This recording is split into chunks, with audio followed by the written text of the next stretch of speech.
What's up, guys? My name is Chris. I'm a mortgage broker, and I've been getting a lot of questions about buying down the rate or buying points. And so today, that's what we're going to go over. So what is a point, or what are points? Well, points are also known as discount points, and it can be used to lower your interest rate in exchange for paying an upfront fee to the lender. So what does it mean when you buy a point or 1 point? Well, 1 point represents 1% of the loan amount, not the purchase price. So for example, if you were buying a $100,000 house, putting down 5% or $5,000, you would have a loan amount of $95,000.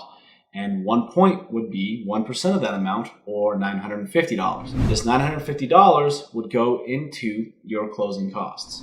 So why would you want to buy points on a mortgage? Well, the main reason you would want to do this is because it lowers your interest rate, which in turn lowers your overall monthly mortgage payment. So let's look at an example of a rate sheet. Guys, this is for educational purposes only. These are not active rates, okay? So in this scenario, we're looking at someone buying a $250K home, putting 20% down. And in this example, 7% would be considered their par rate, as this is the first rate that you're not paying the lender to obtain the rate. They are actually, in this scenario, giving you a small rebate to take this rate, equivalent to 0.232% of the loan amount, or $464. If you were wanting to get a rate of 6.875%, the lender would charge you $500, or 0.25% of the loan amount. Whereas to get the rate of 6.5%, you would have to pay $3,042 in points, or 1.521% of the loan amount. So when does buying points make sense? Well, if you're planning on keeping the home for a long period of time, this may make sense. And the longer you plan on keeping it, the more sense this might make.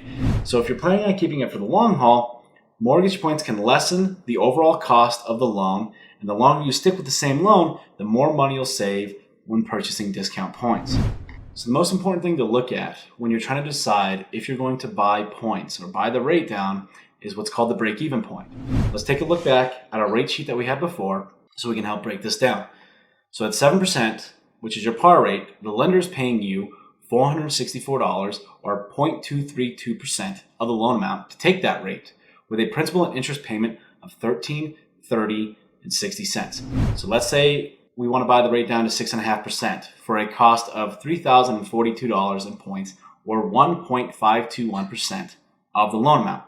We need to add the credit we are receiving of $464 to the cost of $3,042, because this is the total difference in closing costs we are going to see when we are at the closing table, because the lender's not paying $464 of your closing costs anymore, right? Because you're buying the rate down.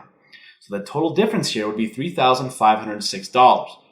We then need to find the difference in mortgage payments at 7% versus 6.5%. Well, at 7%, your mortgage payment is $13.30 and 60 cents.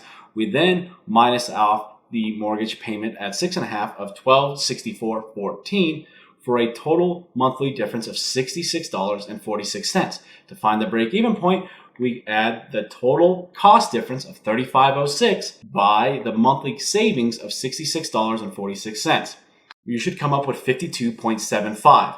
This represents the number of months to reach break-even. So if you're planning on keeping this mortgage for at least 53 months, it may be worth looking at. And the longer you plan on holding the mortgage, the better. Now that you guys have an understanding of what points are in a mortgage transaction, the next thing I get a lot of questions about is, what does the acronym PITI stand for? And so I've made a quick little video explaining that for you guys right here.